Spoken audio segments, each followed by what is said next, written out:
Yon, magandang araw po sa inyong lahat mga tol. Ngayon po ay November 14, 2025 at sa araw po na ito, nagsalita na po si former Congressman Saldico at tinuturo niya po na ang punot dulo ng mga insertion na ito ay ang ating Pangulong Bongbong Marcos at former Speaker Martin Romualdez. Naniniwala ba kayo sa kanya? Siyempre, tanga lang ang maniniwala rito. Yung dating mga DDS o dating mga galit kay Saldico na mga DDS, kung ituring nila si Saldico, demonyo. Pero ngayon, bayani nila. No, ganun kabilis ang pagbabago sa isipan ng mga tatanga-tangang mga tao na ito na ang dali pong utuin. Sapagkat dito po sa video ni Saldico, pabor na pabor po sa kanila ang naratibo. Pero alam niyo mga tol, hindi na po bago yung ganitong estilo. Ito po ay makailang beses na po nating nakita sa iba't ibang pagkakataon.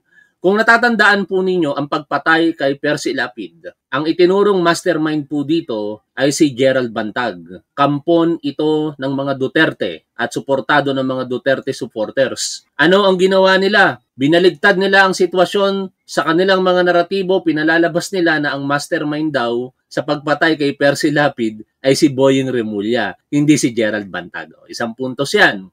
Pangalawa, nang pinatay si Governor Ruel Digamo, ang itinuturong mastermind ay si Arnolfo Teves. Ang naratibo ng mga DDS dito, ang kasalukuyang gobyerno daw po ang may kagagawan at ibinibintang lamang kay Arnolfo Teves. Ganyan po mag-isip itong mga tatanga-tangang tao po na ito. Pero sabi ko nga po sa inyo, kung katangahan talaga ang paiiralin, wala po tayong magagawa. Kaya reaksyon na lang natin patuloy ito pong issue na ibino-brought out ngayon itong si Saldico kung saan parang nililinis niya ang kanyang sarili na alam naman natin na hindi niya maikakaila sapagkat ang mga ebidensya ay tumuturo po sa kanya. May opisyal na pong pahayag dito ang Malacanang, katatapos lamang ng press con ng Malacanang press corps sa pangunguna po nitong si Undersecretary Claire Castro. Nagsalita po diyan syempre ang idinadawit ni Saldico na si Secretary Amena Pangandaman. Pero bago natin puntahan yan, pakinggan natin ang kasinungalingan nitong si Saldico na sa paniniwala nga po ni Undersecretary Claire Castro, mukhang may gumawa ng salaysay ni Saldico sapagkat hindi daw po alam ni Saldico yung kanyang mga sinasabi dito. Alam ko na buo ang galit ninyo sa akin ngayon. Naunawaan ko rin kung bakit, lalo na at malaki ang halagang nakataya. Pero bago kayo humusga, hayaan ninyong ipaliwanag ko ang buong katotohanan. Matagal akong hindi nagsalita dahil may direktang utos sa akin. Huwag nang bumalik ng Pilipinas at manahimik na lamang. Umalis ako noong July 19, 2025 para sa aking medical check-up. Nakaplanong bumalik pagkatapos ng SONA ni Pangulo. Pero habang papauwi na ako, tinawagan ako ni dating Speaker Martin Romualdez at sinabihan, "Stay out of the country. You will be well taken care of as instructed by the President." Noon naniniwala pa ako sa kanila, kaya't hindi ako bumalik. Tumikom ang aking bibig, sumunod ako, pero ang hindi ko alam, ang ibig pala nilang sabihin sa aalagaan ka namin, ay gagamitin ako bilang panakipbutas sa kanilang kampanya laban sa korupsyon. Ginawa nila akong poster boy ng kanilang sariling kasinungalingan. Ngayon, hindi na ako mananahimik, ilalabas ko ang lahat ng katotohanan. May resibo, may ebidensya, at may pangalan. Simula ito nung tumawag si Sekmina Pangandaman sa akin nung nag-umpisa ang BICAM process last year, 2024. Ang sabi niya, katatapos lang ng meeting nila ni Pangulo, may instructions na mag-insert or magpasok ng 100 billion worth of projects sa BICAM. At sinabi pa ni Sekmina, you can confirm with Yusek Adrian Bersamin dahil magkasama sila sa meeting ni Pangulong BBM noong araw na yon. Tinawagan ko po agad si Yusek Adrian Bersamin at tinanong ko kung may instruction nga ba ang Pangulo na magpasok ng 100 billion during their meeting. Ang sabi niya ay totoo nga po. Right after our conversation, tinawagan ko po si dating Speaker Martin Romualdez at nireport ko ang instructions ng Presidente to insert the 100 billion projects. At sinabi niya sa akin, what the President wants, he gets. After ng ilang araw, nag-set po ng meeting si Sekmina Pangandaman at Yusek Adrian Bersamin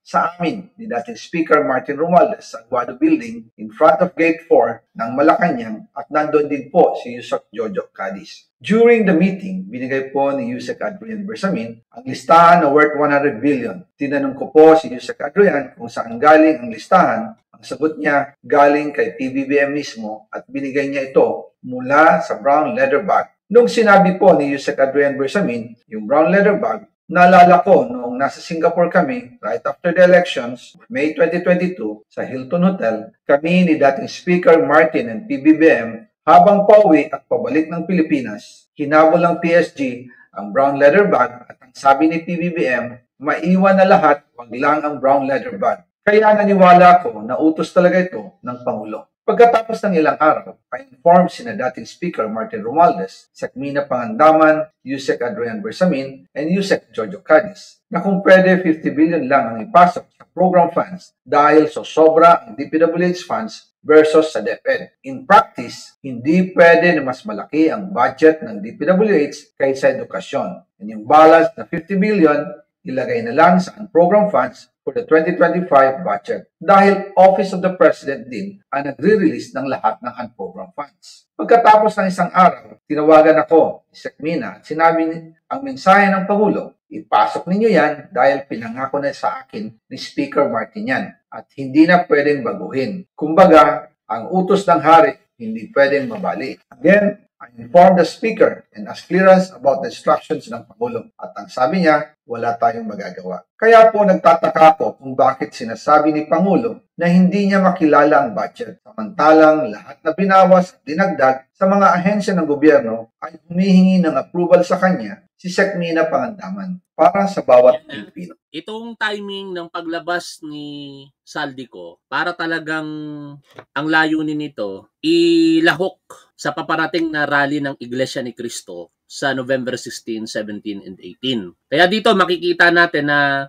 coincidence lang man po ba ito o may sabuatan ang ilang mga tao kaugnay ng layunin na pabagsakin si Pangulong Bongbong Marcos. Daw ang sinasabi ng Iglesia ni Cristo para daw po sila sa transparency and accountability. Pero ang daming mga sumasawsaw dito katulad ni Attorney Ferdinand Topacio na sinasabi niya ini-intimidate daw sila dahil marami daw silang ilalabas sa parating na rally ng Iglesia ni Cristo. Kaya ang tanong ko, Iglesia ni Cristo ba si Ferdinand Topacio?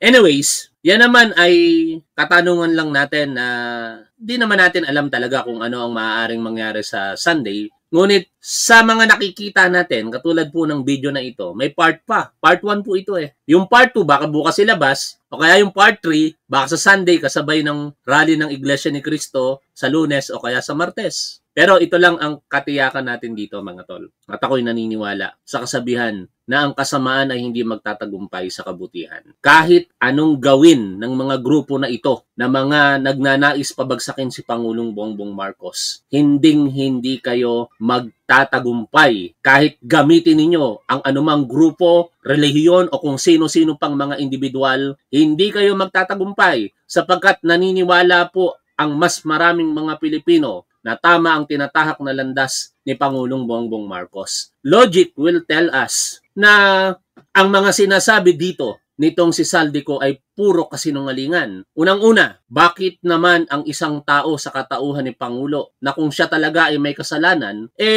mag-uutos ng isang malawakang investigasyon, magtatatag ng isang independent mission, higit sa lahat, ibinulgar ang mga anomalya na ito na kinasasangkutan na ngayon ay hindi niya na maitatanggi. Alam niyo, crucifixion, pagpapapako sa krus, ang video na ito para kay Saldico. Dahil sa paggawa niya ng video na ito, inaamin niya na siya talaga'y may kasalanan pero dinadamay niya lamang kuno sina Pangulong Bongbong Marcos. Ngayon, samut-sari ang reaksyon dito ng publiko, depende sa paniniwalang politikal, pero syempre, ang mga DDS, dahil mga tanga ang mga yan, paniwalang-paniwala sila ngayon at hindi na sila galit kay Saldico. Itinuturing nila ngayon itong bayani. Wala po itong pinagkaiba sa pagtingin nila kay Kiko Barsaga. No? Si Kiko Barsaga, porket kinakampihan, ang pagpapatalsik kay Pangulong Bongbong Marcos, tinuturing nilang bayani. Si Orly Gutesa, na no-show naman kanina sa Blue Ribbon Committee hearing at nandawit kay dating Speaker Martin Romualdez, Kahit alam nila na hindi kaya nitong panindigan yung kanyang mga sinasabi. Bakit? Hindi naman talaga kayang panindigan dahil nagtatago na ngayon, hindi mo malaman kung nasaan, tinuturing nilang bayani. Ganoon ang galawan ng mga tatanga-tangang DDS na ito. Hindi na DD shit. Ayoko nang banggitin ng DD shit from now on. Direct ako nang sasabihin na tatanga-tanga ang mga DDS. Ngayon, balik po tayo dito po sa mga nagbigay ng pahayag katulad po ni Libawake Tayatan.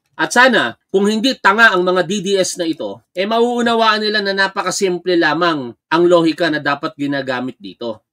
Basahin po natin ang mga sunod-sunod na pahayag dito ni Libawake Tayatan sa kanyang Facebook page. Saldico dropped a 5-minute bombshell na hindi naman masyadong pumutok dahil from a legal standpoint, puro alegasyon lang ginawa niya. Essentially, it was just he said, she said. Kung gustong ipin daw ni Saldico ang Pangulo or even the former speaker, hindi pwedeng puro may nag-utos daw, may listahan daw, may nagsabi daw, o sinabihan daw na huwag umuwi lang. He has to at least show a crime of corruption was committed.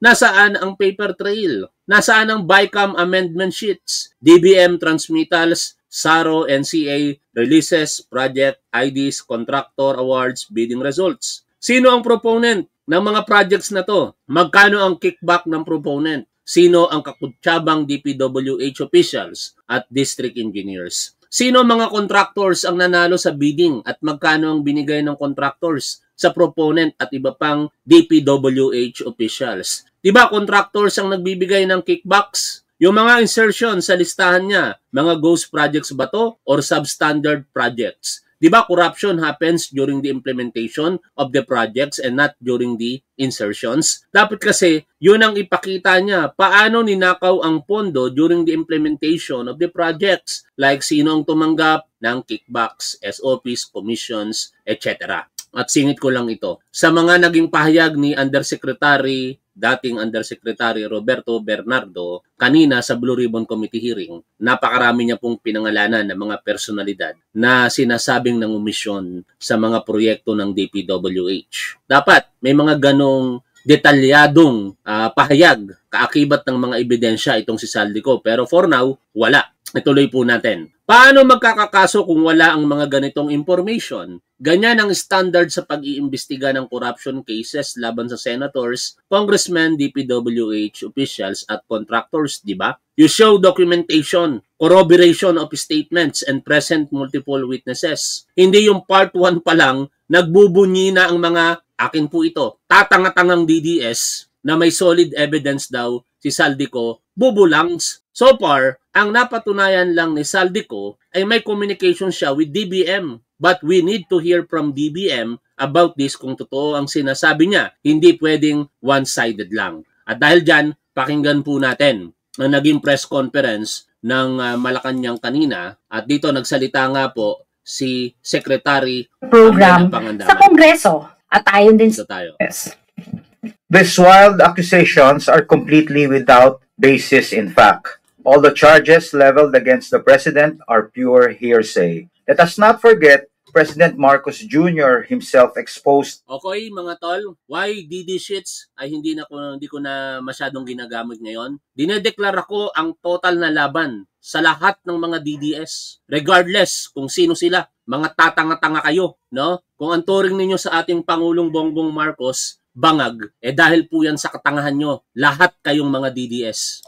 All these flood control anomalies and has taken numerous steps since to ensure that the guilty are brought to justice, the stolen wealth recovered, and the system is fixed to avoid any of this from happening again. Rep. Saldico should come back to the country and sign everything he said under oath with the proper judicial authorities. Thank you. Secretary Amina Pandaman of DBM. Magandang hapon po sa ating lahat. All appropriations ordered by the President is already in the National Expenditure Program. That is why it is called the President's Budget. So we reject any insinuations about it. The BICAM is purely under the power of the legislature. We respect and strict. Anong hindi tanga ang mga DDS? Tanga kayo, naniniwala kayo kay Saldico.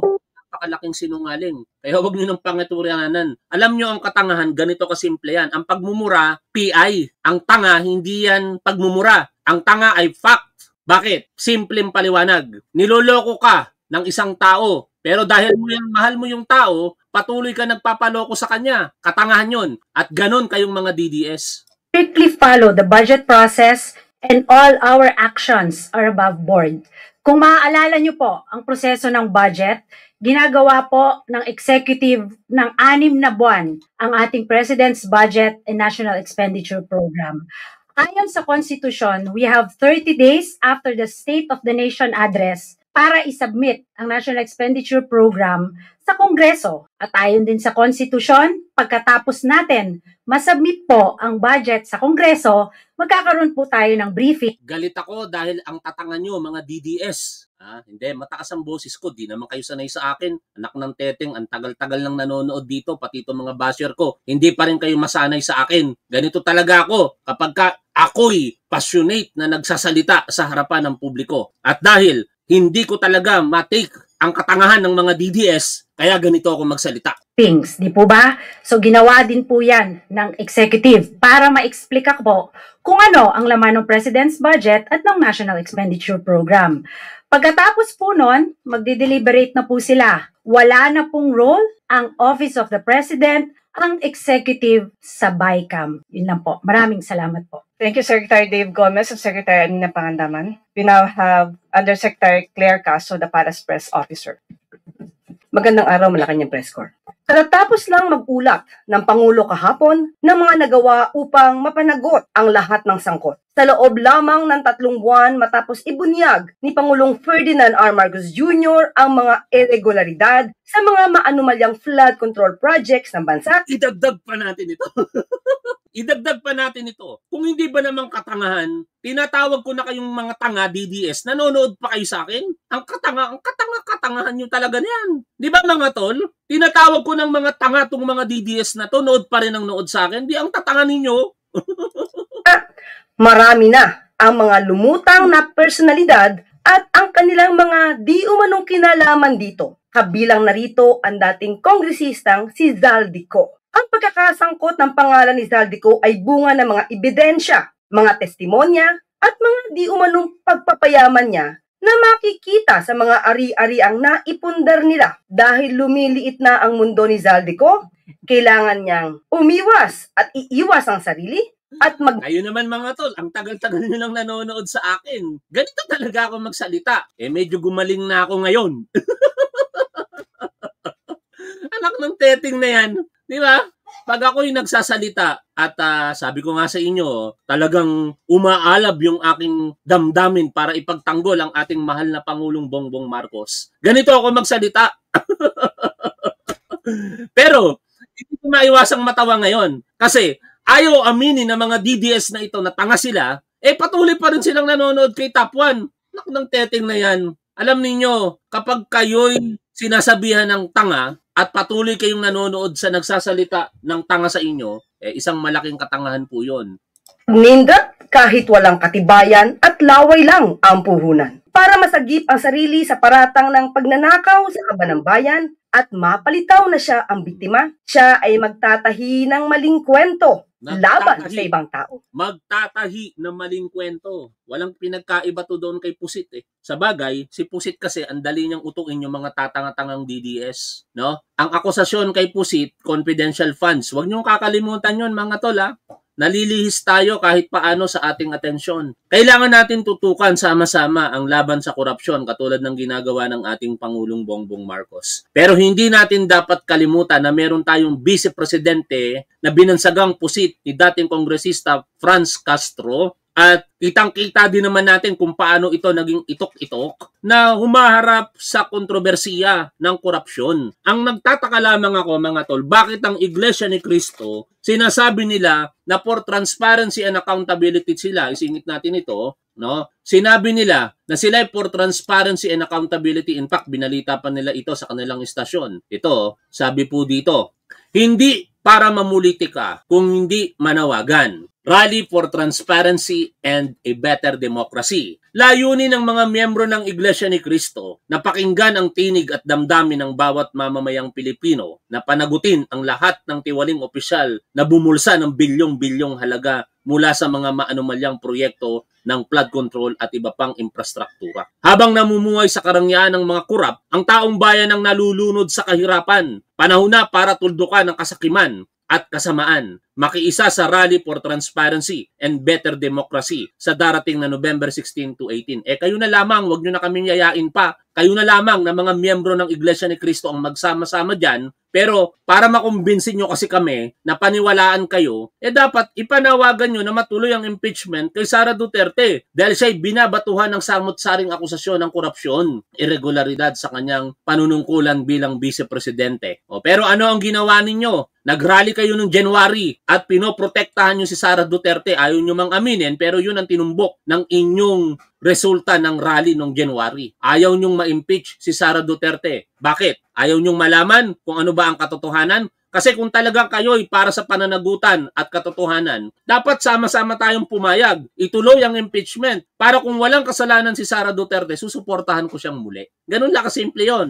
No? Pero malabong mangyari na walang kasalanan si Sara Duterte dahil yung 7 articles of impeachment na lagi nating piniplay dito sa ating programa. Ang una pa nga doon, talagang may kasalanan na siya. Yung pagtatangka niya o pagbabanta niya sa buhay ng ating Pangulong Bongbong Marcos. Hindi yun may kakaila, kaya doon pa lamang may kasalanan na talaga siya. Anyway, tuloy tayo sa pakikinig po dito kay Undersecretary Claire Castro. At para sa mga kababayan kong mga Pilipino, huwag niyong suportahan ang rally ng Iglesia ni Cristo. Hayaan niyo na lamang ang mga miyembro nito ang mag-rally. Karapatan naman nila yan after all. Pero tayo bilang tunay na lumalaban para sa pananagutan at laban sa korupsyon, huwag tayong makiisa doon sapagkat perwisyo ang mangyayari na yan. Biruin ninyo, ang laking perwisyo ang gagawin ng pagpuna yan para sa ating mga pangkaraniwang Pilipino, lalo na ang mga manggagawa po natin. Babiyahe sila sa mga areas na maaaring daanan diyan sa Quirino Grandstand, tapos matatraffic sila,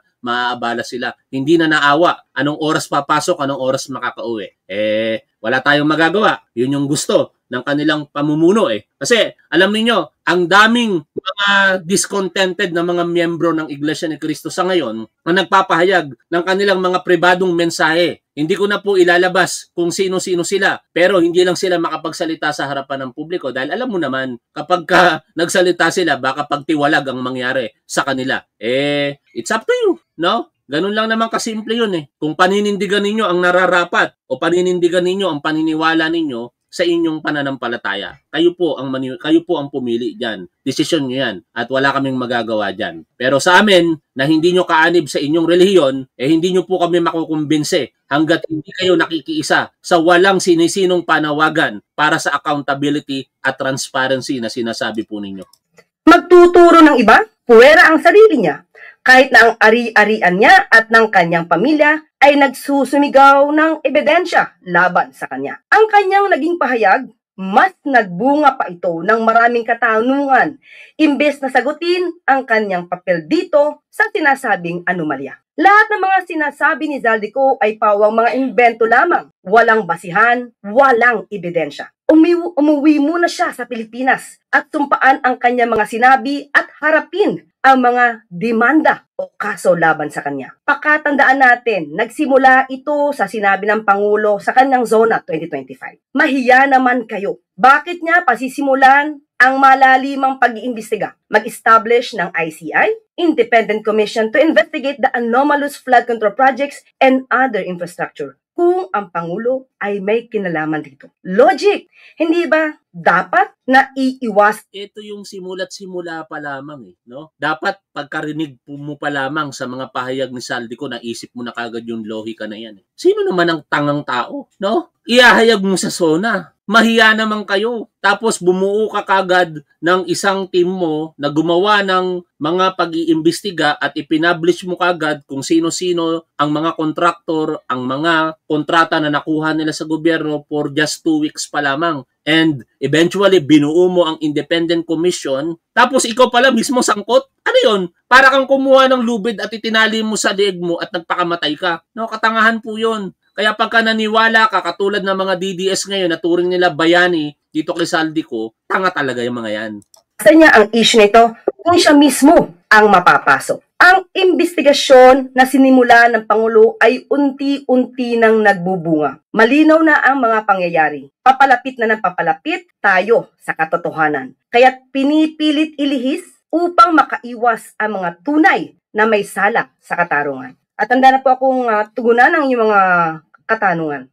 Maricel Halili from TV5. Yusek, magandang hapon po. So ano po ang plano natin kay Congressman Zaldico? Because I understand ang sinabi ni Presidente, we cannot cancel his passport. Pero ano po yung plano natin ngayon para mapauwi siya dito sa Pilipinas? Ito po ay nasa kamay na rin po sa ating pagkakaalam ay may pending na po mga complaints na naisampa sa kanya. At sana po ay mapabilis na rin po ng ombudsman ang mga pagresolba sa mga kaso na ito at kung sila ay makakapagrekomenda kung ano man naman i-recommend nila for dismissal or for filing of the case to the Sandigan Bayan, sana mapabilis na rin po. Kasi ang taong bayan po ay naghihintay na rin ng mabilisang aksyon.